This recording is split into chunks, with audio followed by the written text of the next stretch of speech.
Excited. Good evening, everyone. Good evening, good evening, good evening. I am Stephanie DeBerry, founder and executive director of Redevelop Her.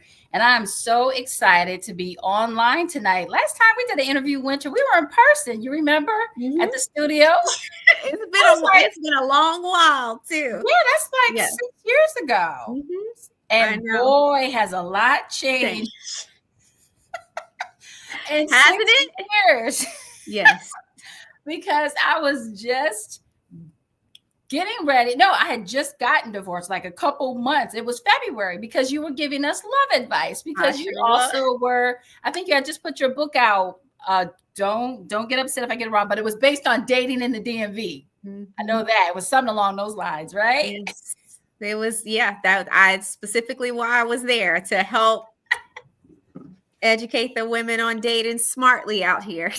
Exactly. So see, so much time has passed. And for those that are joining us on Facebook or whatever social media platform, again, I'm Stephanie DeBerry, founder and executive director of Redevelop Her. Our mission is simple. We want to help divorced women rebuild their lives better than ever because we believe, God, that our latter can be better than our former. And tonight I have the beautiful Winter Harris. I'm sure many of you know exactly who she is. But just in case you may have forgotten some of her other titles, not only is she a mom of what, 4 children, Winter? Four. But you don't look like it. You look still like you're 20. I'll take it. Mother of 4. She's an entrepreneur, MBA. Can't forget that. We got to give all our credit where credit is due because we know how challenging that can be, especially as we do that later. Yes. Right. In our lives and after marriage and kids. Actually, what's your MBA in, Winter? Master's of Business Administration. Oh, okay. Yeah. Business. We love business. She is a businesswoman. Yes, I am. She sings too, y'all. I don't know if y'all knew. She sings, author, as well as a speaker, and of course, a celebrity reality star for those of us that love to watch reality TV, which I do. And I did tune in to Love and Marriage DC because you were on. You had some support, I know, from some of us Loudon folks. Yes, a lot actually. Yeah, okay. Yes. See, you recognize you had a lot. Yes. And so Winter is going to be our keynote speaker this Saturday for our first divorce empowerment conference, which I'm really excited about. Both Winter and I have been divorced, so she can share a little bit about hers as well. But Winter, when you and I had our first interview, I had just gotten divorced and just going through the motions. So you know how that goes. Just trying to find my way, right? As we all do. That's what we have to do. And so our conference this Saturday, Redefine, Rise, and Rebuild, is exactly what many women are going through and have been through as divorced women. And so I started this organization just to be a support because some women felt like they didn't have that support, whether it was our upbringing. I believe we share the same Christian faith. Yeah. You know, some folks, that D word is still hard to talk about. Yes. And for folks to accept, including our family. Now, did you feel like you had support, Winter? Because I know you're a pastor's kid, a preacher's kid, right? I am. So it's interesting that you bring that up. I think because of how we are raised to believe that marriage is sacred, marriage is forever, no matter the ups and downs. I'm going to be honest. I felt very embarrassed to talk about what I was going through in my marriage. So I actually did what I call suffer in silence for 8 years. That's a long time. No one honestly knew what we were going through outside of our therapists and our pastors. Our care pastors knew. No one else knew. And I mean, very, very few people. Honestly, when I announced that we were getting a divorce, people were absolutely shocked. They could not believe it. Like, what in the world is going on? It was embarrassing. So I think you're kind of dealing with, the religious aspect, the shame aspect. And I think because of that, sometimes you honestly isolate yourself in addition to not really feeling like you have a whole lot of support because people don't know how to support when people are going through divorce. It's almost as if someone has gotten like some disease and people are afraid of supporting as if you're going to rub off on them. So you have a lot of people that drop off because it's like, well, I don't want to bring that over here. And it's unfortunate. I tell people, if you ever want to see who your real friends are, go through some sort of sickness, loss, or divorce. It'll literally tell you who your friends are. So that was very challenging for me coming out of the church, dealing with all those different things. Yet now, after, for me, we were married for 15 years. So 15 years from the time I was 19, this was the only life that I knew. I didn't really know myself. So I was confronted with finding out who I was, trying to figure out how I was going to move forward. How was I now going to be responsible for these kids by myself 50% of the time? It was a lot of moving parts. I hadn't worked in 10 years. So, I think a lot of women can relate. And I would say, divorced men and women. I think we all have our struggles when we navigate the realities of divorce. But there is a lot of internal as well as external turmoil that comes along with that decision. So it's not easy, but you can do it. Yeah, it's definitely not easy. And I can totally relate to everything you just said. And one of the things you mentioned was basically identity, right? Yes. Because you were married 15 years. I got divorced at almost 20 years. So we're right there, right? Yes. Like neck and neck. That's a long time. And because we were wives and mothers, and of course, you're supposed to put all that effort into your family. Absolutely. But then it's like, who am I outside of this identity where I've known myself for, you might have been married for almost 2 decades, but even before then, right? And like you said, you got into marriage right out of high school, basically. Yes. So that's all you ever knew. So can you share with women, again, we don't want to give too much away, but maybe some tips as it relates to just rediscovering yourself, because that's what this is. We have to redefine who we are and what it's going to look like moving forward. So what would you say regarding rediscovering who you are, meeting who you were probably in the first place anyway, right? For sure. I tell people all the time that you were a person before you ever became a mom or a wife. Right. So you have to go back to, who was I before all of this stuff started? Like, what were my dreams? What were my hopes? What did I see for myself? And I'm also a huge advocate about therapy. I don't think you can even mention that. You reading my notes, Winter? No. I said proponent, you said advocate, but either way. Yes. You need to have someone that can support you through your healing process. There's a lot to dissect, a lot to unpack.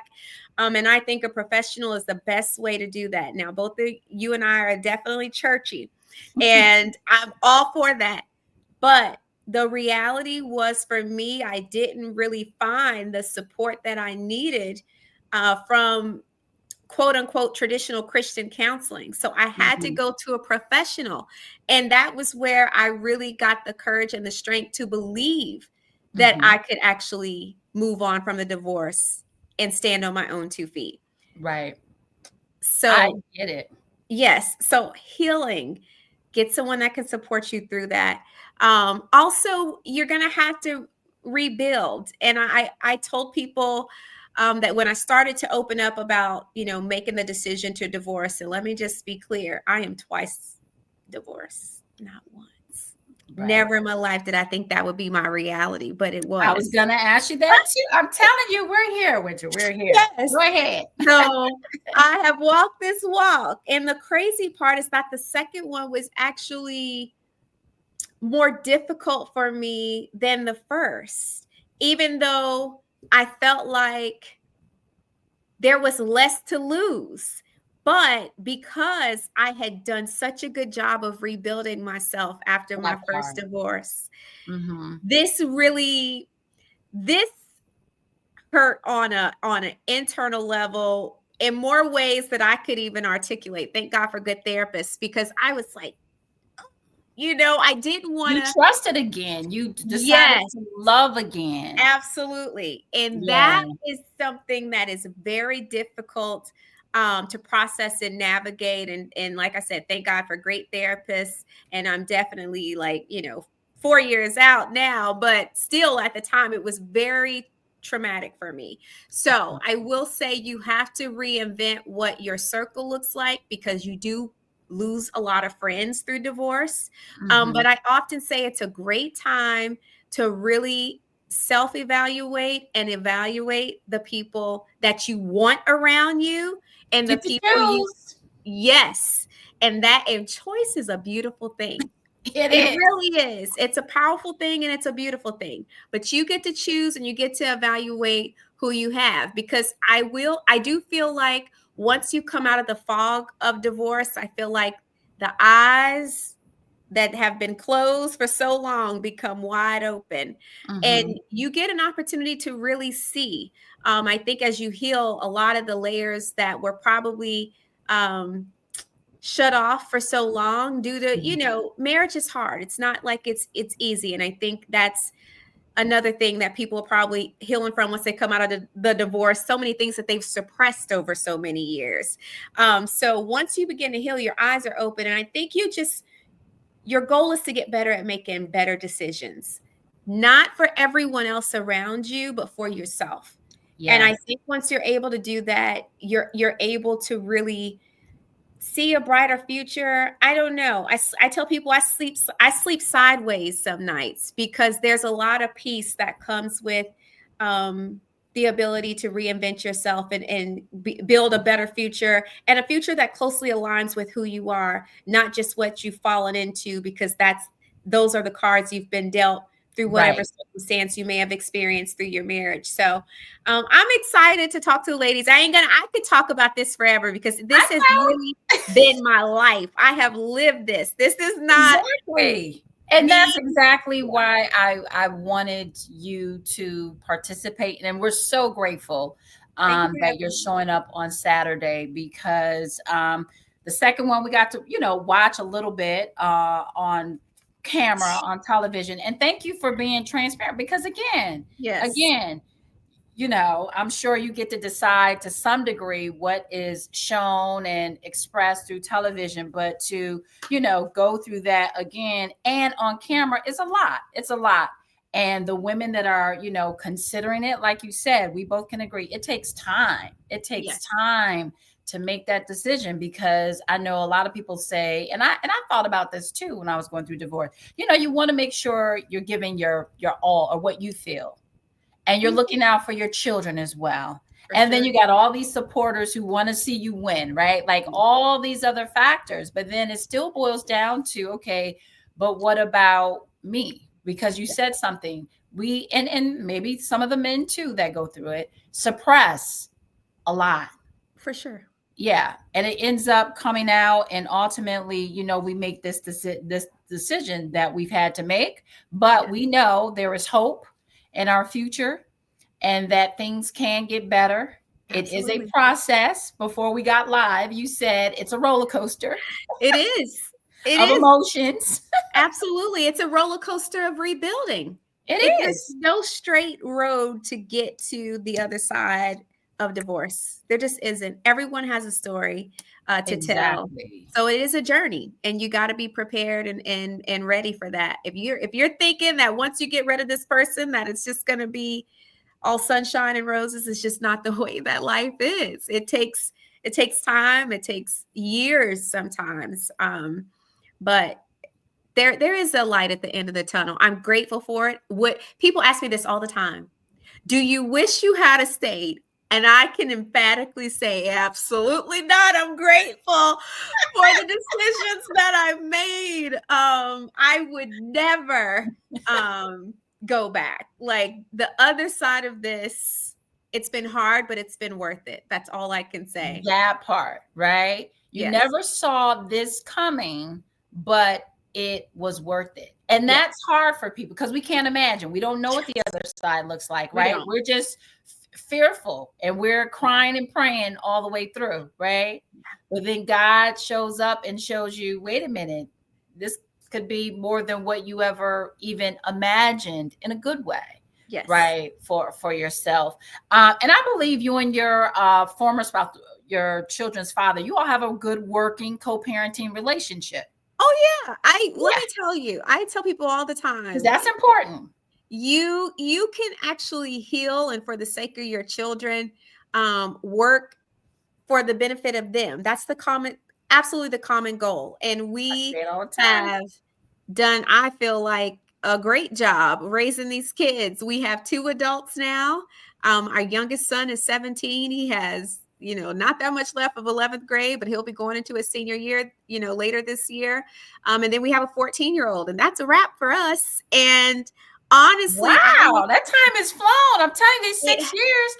6 years. She'll be graduated. So I say, that's so important. I know people fight, and a lot of people fight for ego and pride, but it's not worth it at the end of the day. I feel like we don't often know what we put our kids through with that, and they don't deserve that. So for their sake, you need to figure it out. Like, I don't even think it's an option. I feel like you gave up that option when you became a parent. So I'm very grateful.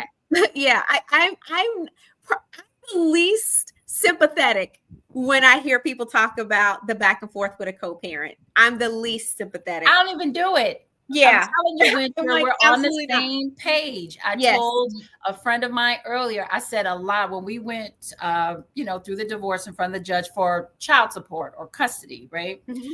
And I was like, we don't need attorneys. We didn't need to tell us how to deal with each other. For you, because I was going to be the custodial parent, right? For you to come get them. You don't have to let me know 3 days in advance. Like, we didn't need all that, right? Mm-hmm. I'm like, you're their father. You can come get them whenever you feel like it. Like, come. It's okay. Like, it's fine. Like, we didn't have to go through all the little details. We were still in the same town, same area. It was fine for us. And I said it to a friend earlier. A lot of issues were the 2 words you just said, pride and ego. That's it. If folks can let that go, if people's lives aren't in danger and abuse and different things like that, a lot of this is pride and control. Control, absolutely. Pride, ego, control, hands down. We didn't need it either. We didn't use attorneys for our divorce. We amicably split everything. We agreed to 50-50 custody. And he's always had 50-50 custody. We plan our custody in quarters. So we know 3 months in advance when we'll have the kids. We work around each other's schedule. Never been a problem. And I tell a lot of women who fight for the control to have custodial rights of their kids, okay, if that's what you and him agree to, fine. But for the ones that are asking for 50-50, like mine did, baby, come get your kids, because that helped me reclaim my time. Right. I was in school. I needed to have the breaks that I had. I would have never made it through grad school if I didn't have the 50-50. It just wouldn't have worked for me. I honestly needed it for what I was doing professionally. And then once I started to rediscover some of my hopes and dreams, I needed the break to be able to, do things like media and entertainment. It just wouldn't have been possible if I had them a majority of the time. So I just feel like a lot of times women are bitter and angry because they do feel so bogged down with the primary responsibility when there was a willing parent who would have done 50-50, but because you wanted to control the situation, you fought for it. Well, you don't have any reason to be upset. You didn't saddle yourself down. I said, baby, let them go get them kids. I literally advocate. I'm like, what is this about? Quit playing. That is literally all you. It's not necessary. Your kids suffer. A lot of kids have mental health issues, anger issues, because of that contentious back and forth. And they are aware when they're in the middle of something. So I just know they are very aware. Absolutely. Kids are very perceptive. So I never understood it, and that has never been our reality.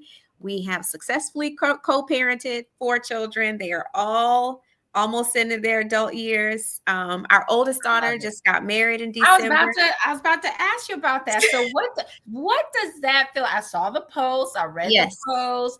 but I see you smiling. Now your daughter is about the same age as my Nelly. She's So like, it's so funny. She says, she's like, she texted me. It was like, I know her voice. She's like, I think I went to school with her daughter, Chanel. right. So Yes. how old is your daughter? Oh, she's 22, 23.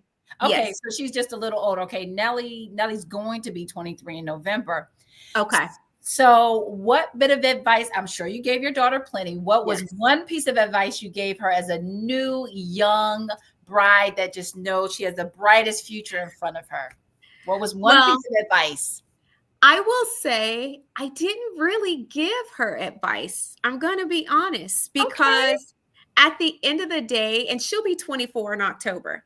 Okay. So for me, I got married at night. Her dad and I got married at 19. We were babies. We really didn't know each other. I'll be honest. Like we got married after 9 months of knowing each other. That is not enough time. But she was in my tummy. And so it was one of those things where our parents were, Bible sure, I know. Christians. You're going to make this right, right? Right. So I didn't feel like I needed to give her advice, because what I would have given her is honestly what they did.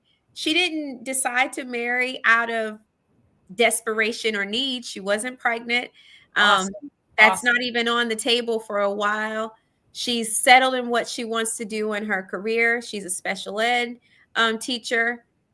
She's in school. He has a career. He's in the Space Force. They've actually been dating for 3.5 years. So I would have said, the things I would have told her is like, make sure you know the person, take your time, make sure you ain't, bringing no children into this world. Like she honestly did everything I would have told her to do. The rest, she has to live out. I mean, it's just one of those things where I feel like people can give 1,001 pieces of advice, but you really have to live through it. So I'm very careful to kind of balance that.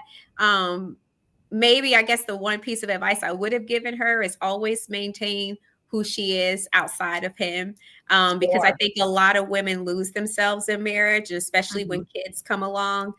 So always maintain a piece of who you were before you said I do, while collectively working towards creating that unity and that bond. But they are the best of friends. I'm really happy. They moved in a few months. So she'll be leaving us to go to where he's stationed. So that'll be different. I think I'm having to process that, because I've had her with me since she was 18. Like she's been with me full time since she was 18. Oh, okay. So that'll be school from home. Yes. Now. Okay. Yes. So I am like, okay, that's going to be a little different, but I'm excited for them. I think they'll do well. She married into a great family who loves her, and I think that's a blessing. That part. So we won't. It doesn't seem like we're going to get any grandkids for 2 or 3 years, which is perfectly fine by me. But yeah, I really wouldn't give her any. I don't know. I feel like life lived is life lived, and sometimes when you release them, you gotta let them. You gotta let them go. Perspective. I think that's a great perspective. And like you said, she was already started out on a solid foundation. Yes, do things a little bit differently than you and your former husband. So that's a win as a parent, though, Stephanie. That's like, I think if you can raise your kids and kind of course correct some of the things you would have done differently, I think as a parent, that's a win.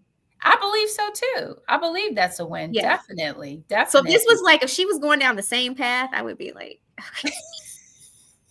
We went wrong somewhere. No, look, turns out exactly how it's supposed to. Yes. Great things ahead of both of them. So before I let you go, and for those of you that have just joined us, again, I'm Stephanie DeBerry, founder and executive director of Redevelop Her, where we empower divorced women to rebuild their lives. I am on this call tonight with the beautiful Miss Winter Harris of Love and Marriage DC, author, actress, singer, entrepreneur. Did I forget something? Mother, speaker, the whole 9 yards. She'll be our keynote on Saturday, just sharing her wisdom, right? Her candidness, her transparency, as it relates to her own journey of having to redefine herself, rise from the ashes, and rebuild. I got one last question for you, Winter. Yes, ma'am. Because I know we brought you on years ago as the dating coach, and you learned a lot, and you went through all that, a lot of introspection, and that's what I'm doing too. A lot of introspection. I actually like it though. I think I probably overanalyze everything. But it's okay. It's okay. Yes. It's good work. It's Good. good work to be in tune with yourself. Yes. Do you think, based on everything that you've learned and been through, do you see marriage in your future? Potentially? I see a smile. Oh, goodness. Yes, there is actually someone that's in the picture. He's been in the picture for almost 2 years now. Okay. And so I say this all the time now when I do. Well, actually, I didn't. People didn't even know. Well, I didn't bring him out until after a year. You got to make sure these days. Right, So now that we're right. almost 2 years in, like you'll see like our pictures, a few that are I online. think I saw a couple. Yeah, I don't post a lot. I don't Yeah. give personal information. We live our Just life. enjoy. Yes. Enjoy. But yeah, and I Okay. think through all the things I've been through, you get wiser. Like if you are a person that actually learns from experiences, you honestly gain wisdom from those experiences. But I will say one of the things that I had to get better at was understanding myself. Okay. And that's real talk. And I like that. That's accountability, Winter. well, I don't feel like you can grow without it. And I think a lot of people don't grow because they don't want to be accountable. It's easy to point the finger and blame a person for what they did to us. But if you're not taking those lessons and being introspective and actually learning why you allowed certain things, why you ended up in certain situations, I had to understand, like, why am I twice divorced? Like, let's talk about that. Like, what was the problem? Like, I was always trying to get back to where I was most familiar, which was being a wife. So I didn't take my time. That's a whole nugget right there. So that's the one nugget I'll give. I'll save the rest for Saturday because we're going to get into it because it's important. And I'll explain why it's important because you just got to address those things. So fast forward. Now, I met him when I was 41 years old. Yeah, I was 41. And I tell people all the time, it took me 41 years to meet my soulmate. That's okay. I'm 52, about to be 53. There's still hope. I'm telling you, I was not looking for it. I was not trying to date. We actually didn't start dating for 6 or 7 months after we met. We just became friends. And let me tell you, the easiest 2 years I've ever done in my life. I'm not even kidding. My kids love him. My family loves him. He's just a solid guy, but he's my guy. And I'm like, why did it take so long to get that? My guy. He's my guy. I knew that we had potential because I was very skittish. I really was. Sure. I was like, I don't have time to play. Just let's take things really slow. It's the first time I've ever taken my time in a relationship too. We'll talk about that on Saturday. But I told him, you know, whether this goes to distance or not, you can't ever stop being my friend. I just wanted to have him in my life, even if it was just as a friend. I just felt like he was a good person. And I think that's the foundation of a good relationship is friendship. So that's my guy. Like literally, we are best of friends. No, not even. Love that. And so, yeah.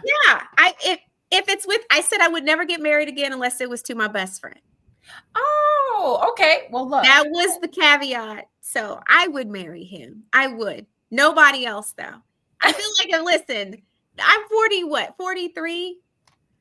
This ain't it. You know, it's me and Jesus. I'm like my mom. I'm like, this ain't it. Because I feel like You're like the second or third person I heard say that this week. Really? No. Oh, yeah. I've been talking to a lot of ladies, though. I've talked to a lot of ladies. And some are just like, Stephanie, like, yeah, they're there already. With them. I get it. Trust me. I get it. I feel like I got this one right. But if by any circumstance I figure out that I'm wrong, it's me and Jesus. Because, you know, at this point in the juncture, I'm actually good with my life. And I'm good with me. There it is. I believe that has a lot to do with why so many of us may have issues sometimes in marriage because, our motives, like you said, though, you know who you are now, right? Constantly learning, evolving, growing, but you got a really good idea who you are. You're comfortable in who you are and what Absolutely. you're doing. Yes. So, what's new for 2025 for Winter? Give us one thing you got coming up that's exciting. Are you going back to reality TV? Are you? So I am still technically under contract, even though Okay. I left the show last Okay. year. So I did not renew my contract, but there's a year hold before we can move on to other Okay. shows. So that expires in April. So we will, I can't say, Okay. but I will make that announcement should an opportunity arise that aligns with what I believe is next for me. Other Okay. than that, I am growing my YouTube channel and working on Okay. Winter Womanland Media. So I would encourage everyone to go over and follow me at Winter Yes. Womanland over on YouTube. We have a lot of great interviews coming up over there. And then book. I have a book coming out, actually two. So that is really Okay. what's next for me. So two books will be released. I have a cookbook, and then I have a What's bit of that honey? What's that honey bun cake? What's the that honey cake? bun cake is in there. It is. The honey bun cake is in there. A lot of people ask for that. Oh my gosh. That actually is my daughter's one of her favorite desserts that I Okay. make. She loves the honey bun cake. So that is in there. So it's called The Single Housewife. I Aspiration love Cookbook. that. That's a cute title. That's a good one. That's a Yes. good one. That's been a work in progress for over a year and a half. So finally, I just decided just wait to the new year to release all the goodness. So the Single Housewife, and then I have another work in progress that I'm shopping around to publishers. So fingers crossed that will get picked up. Fingers And crossed and prayer and hands yes, aligned.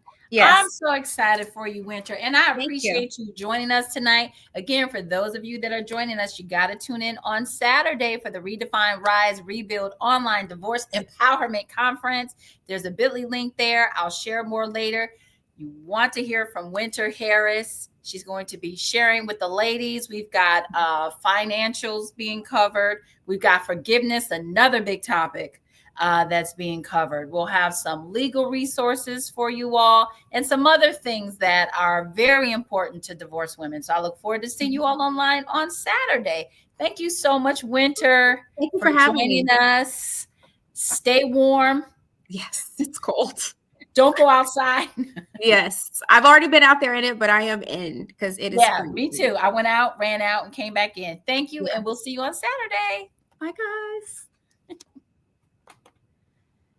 Thank you so